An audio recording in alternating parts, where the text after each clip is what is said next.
פוגשת אנשים שמכירים אותי מזמן, מרומניה. את היית שחקנית, זה נותן לי צביטה?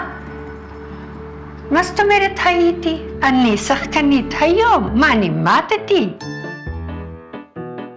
איך שיצאתי על הבמה, אני תמיד הייתי שמחה. לו יוסי היה חי עכשיו, הייתי רוקדת בשבילו.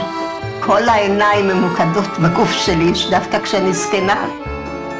אני אפילו לא יכולה להסביר את זה. לפעמים זה געגועים לאירוטיקה. זה לא נעלם. לפחות אצלי. אני עוד לא אמרתי לעצמי, אני זקנה. פוחדת? כן. מה, שתיפלי פתאום באמצע הבמה? כן, אני מאוד לא רוצה למות על הבמה. עבדתי, אני בלילות, אני בחלום, אני עובדת על פלציה. אני לא יכולה יותר להמשיך.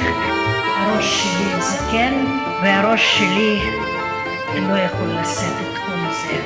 על הבמה, את לא רואה? זה לא נורא. זה שהרגליים שלך רועדות, זה מוסיף לדרמה, זה מצוין.